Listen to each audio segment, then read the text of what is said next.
Hello, everyone from Chelsea Fan TV. I hope we're all doing very, very well. Welcome back to another video. I'm going to be speaking about Nicolas Jackson, a player that has been at Chelsea coming on 2 years now.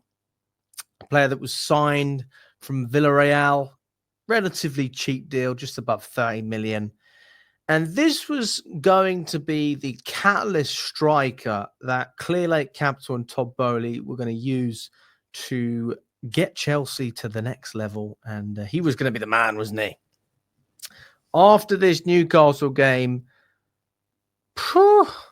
he is not the man. I mean, to be fair, we've known he's not been the man for quite some time, but this is really, it feels like a punch in the face, doesn't it? It feels like a massive punch in the face, because we're looking at a player that ultimately just let us down.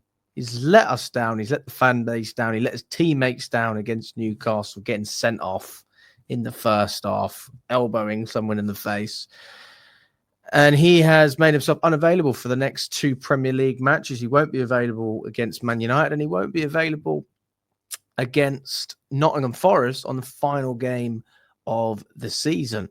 2 crucial matches. Even though United is a relatively easy game this season, you still want to have your striker available. And Nottingham Forest, I mean, there are direct rivals in the Champions League race. So to not have Jackson for that match is extremely disappointing in my view.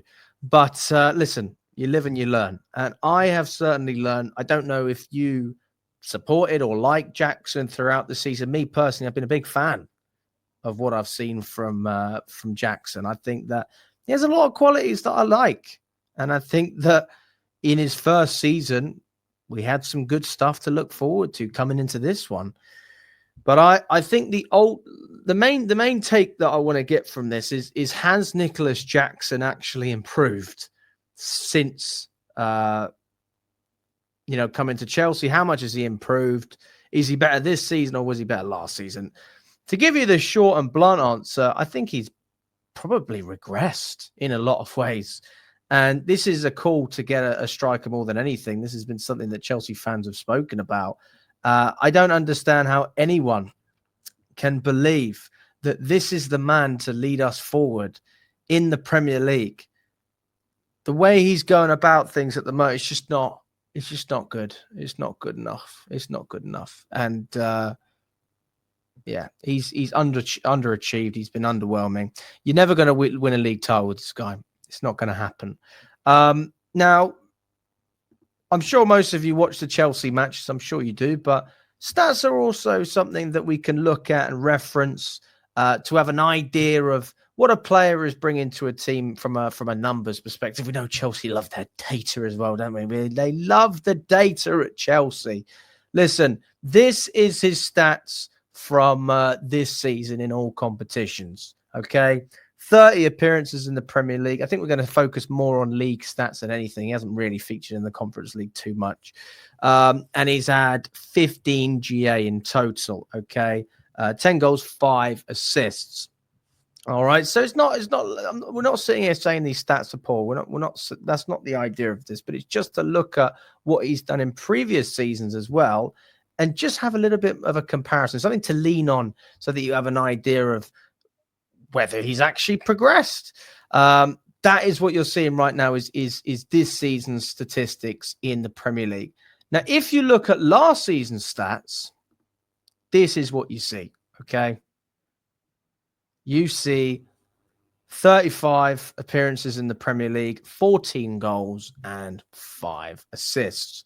In terms of minutes played, relatively similar, but a little bit more last season. Obviously, he has been injured. There's a couple of games left to play as well. So he played 5 more games, whereas he was involved in 5 more games last season. Couple of cup games as well. So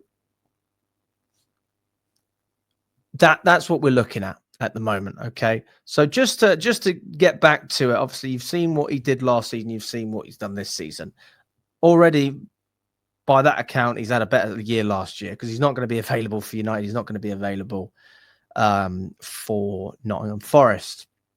So we've got GA down, goals down, assists down, Availability down as well. He's been injured. Okay. Can't really control injuries. So take that with a pinch of salt. But goals and assists, obviously very, very important when you're a striker.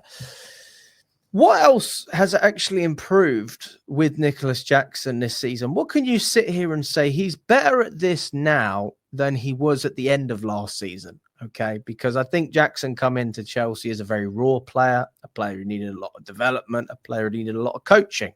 He needed to be integrated into a team. He needed support. He needed a team around him that wouldn't just throw him in without helping him or backing him, whatever you want to call it, right? And I think there's one thing Pochettino did do. He put his arm around Jackson. He gave him a lot of minutes, and he allowed him to make mistakes, which you're always going to do when you're a young player. Now, Maresca hasn't changed in that sense whatsoever. He's still been Maresca's number one striker, playing ahead of Nkunku throughout the season. Mark Guiu obviously was injured.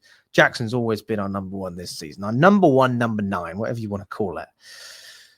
But I haven't seen that same progression under Maresca that I saw last season. And this isn't even to say Maresca's not as good as Poch or anything like that. It's just a general observation. Last season, what I saw with Jackson was a player who, quite frankly, needed a little bit of time to settle. Okay. He had a lot of minutes, but it wasn't really for a number of weeks / months that he kicked on and actually got in I don't want to say the habit of scoring goals, but in a position where, okay, he's scoring goals regularly. I feel like I can count on this guy. Okay. And that's what you want to feel ultimately with your striker. If you look at the first sort of, 10 game weeks of last season with Nicolas Jackson, the only goals that he scored was against Luton and Burnley. Okay. He didn't score against Liverpool, West Ham, Nottingham Forest, Bournemouth, Villa, Arsenal, Brentford. Didn't score in any of those games. Again, I'm not trying to criticize him. I'm just painting you a picture here. In fact, I'll share my screen with you in a second. And it wasn't until Nicolas Jackson scored a hat-trick against Tottenham, which was an easy hat-trick because I think they had 9 players on the pitch. But it was a hat-trick nonetheless. And that was sort of the momentum, the kickstart that he needed to actually get something going for the season. We had 3 goals against Tottenham. He then scored against City, scoring against Brighton. And towards the end of the season, I saw a very improved Jackson, a player whose hold-up play was significantly better than when he started. His touch looked better. His ability to get his teammates into matches. I don't know if you remember that amazing game Cole Palmer had against Everton when he scored that perfect hat-trick. One of the goals, there was a beautiful bit of link-up play between Cole Palmer and Nicolas Jackson. And I just thought, like, this is absolutely fantastic. They're working very well together. I felt like Jackson was generally a player that improved. In my opinion, arguably our most improved player last season. Can I say the same thing this year? I'm struggling to see it. All right. This is to paint you a picture to show you as well, just so you know I'm not lying here. The first 10 game weeks, we had 2 goals. Okay. That was only against Luton and Burnley. And then when we got that hat trick against Tottenham, you can see the 3 goals over here. That's when the momentum shift came in and you started to have a little bit more goals, slightly more sporadic as well. It wasn't every game, but it was pretty good. Okay. And then towards the end of the season, game week 25 onwards, this was a guy that was pretty reliable, to be honest with you. I mean, look at those numbers coming through. You can see that this is a guy scoring in multiple games, getting 3 GA against West Ham, scoring one of the most crucial goals against Nottingham Forest as well. I don't know. I'm not sitting here saying he lit the world on fire. I'm not saying that, but I do feel like there's a significant improvement there. Whereas this season, what you can see is he had a great start, carrying on that momentum from last year with, goals and assists against Wolves, Palace, West Ham. He was fantastic. Carrying on that form, and you still see that form from sort of the first 13 game weeks. He was on fire. And then it went a little bit quiet. And obviously he had his injury as well. And obviously that momentum shift was there. It wasn't just Jackson, by the way. But the team was starting to play a little bit worse as well. And we've just had a bit of a dry spell. And I'm not just blaming the manager. I'm not saying that. And I know injuries are obviously a part of this as well. But for me, I'm watching this with my eyes as well. I don't see a player that has significantly improved. I don't see a player that I can say you are better now than you were at the beginning of the season. Whereas last year I would have said Jackson, from where you started, where you finished, massive improvement. I think this year you could look at a player like Enzo Fernandez. You could look at Cucurella. You could look at Caicedo, Madueke. Those are 4 players off the top of my head. I'd say, you know what, you look way better than when you started. So that's what I'm looking for with players. I want to see individual improvement, but I'm not really seeing that with Jackson. And for that reason, we desperately need a striker. We need a striker. I know the option was Victor Osimhen. That's what everyone wants. People are talking about Gyökeres as well. But in my opinion, that's probably not going to happen. I think we'll be looking more like the lap or something like that. But listen, that's just my opinion. We definitely need a striker regardless of what happens. You've seen the stats in front of you as well, guys. Let me know if you agree or disagree with anything I'm saying, and I will catch you in another video. All the best, guys, and let me know what you think.